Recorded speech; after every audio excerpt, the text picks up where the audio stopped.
আসসালামু আলাইকুম ওয়া রাহমাতুল্লাহি ওয়া বারাকাতুহু।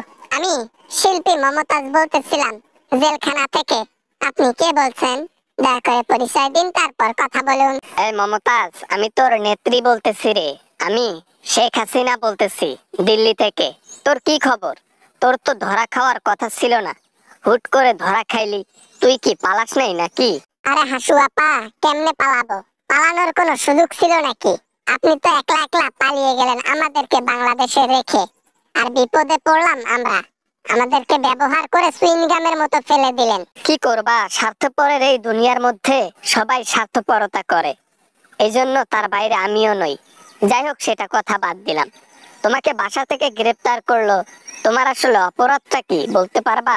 আমার অপরাধ, আমি এমপিতে অযোগ্য ছিলাম। আমার অপরাধ, আমি আওয়ামী লীগ করছি।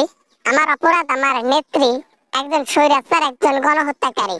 আমার অপরাধ আরো অনেক কিছু আছে যেগুলা বললে শেষ হবে না। আচ্ছা তুমি কও তো, আমি যে তোমার নেত্রী ছিলাম, আমি কি কম উন্নয়ন করছি? কম কিছু করলাম জনগণের জন্য? তারপরও জনগণ আমাদের দেখতে পারে না কেন বলো তো? তারপরও আমরা কেন দোষী বলো তো? উন্নয়ন তো ঠিকই করছেন, কিন্তু উন্নয়নের পিছনে যে বড় বড় চুরি ছিল সেটা তো জনগণ বুঝে ফেলেছিল। জনগণ ভালো করেই জানে যত বেশি টাকার উন্নয়ন তত বেশি চুরি। এজন্য তো আপনি ফেসে গেছেন ভালো কাজ করেও। এখন কি করবা বলো? সবাই চুরি করে, আমরা চুরি করলে দোষ হয় তাই না? কিছু করার নাই। এতগুলো টাকা দেখে নিজেকে সামলাতে পারি না, এজন্য উন্নয়ন বেশি বেশি করছি, বেশি বেশি চুরি করছি, এই অপরাধ। শুধু কি এটাই? 36শে জুলাইয়ের কথা ভুলে গেছেন? গণহত্যাগুলো, হ্যাঁ, ইন্টারনেট বন্ধ করে গণহত্যা করেছেন। এগুলা জনগণ ভুলে নেই।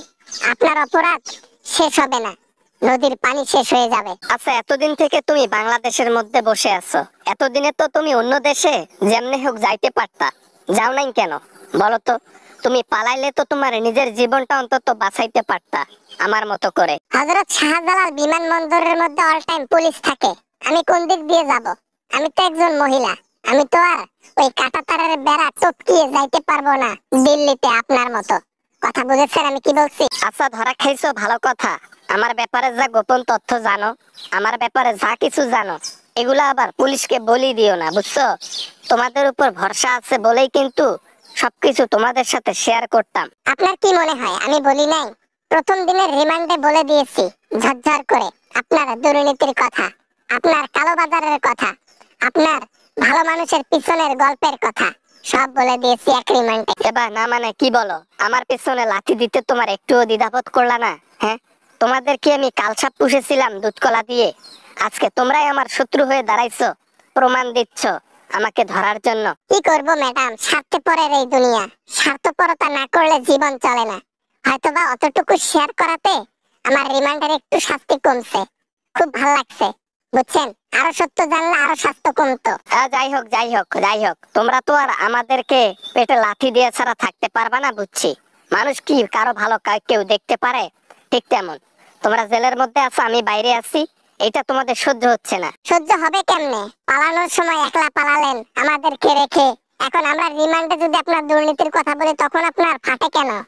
বলবো, আর অনেক কিছু আছে, সেগুলো শেয়ার করব, যাতে আপনাকে বাংলাদেশ প্রশাসন ধরতে পারে এবং আপনার পেছনে ইউক্যালিপ্টাসের গাছ ঢুকাই দিতে পারে। কথা বুঝছেন? ফোন রাখেন। এখন আমার রিমান্ডের সময় হয়ে গেছে, পিছন পেতে দিতে হবে, আর প্রশাসনের লোক ডিম দেবে। আসসালামু আলাইকুম ওয়া রাহমাতুল্লাহি ওয়া বারাকাতুহু। আশা করি ভিডিওটা অনেক ভালো লেগেছে এন্ড অনেক এনজয় করেছেন।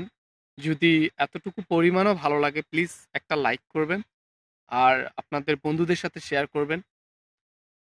ভিডিও দেখেন ঠিকই, কিন্তু সাবস্ক্রাইব করেন না, প্লিজ সাবস্ক্রাইব করবেন। তো দেখা হবে পরবর্তী ভিডিওতে। সবাই ভালো থাকবেন, সুস্থ থাকবেন। খোদা হাফেজ।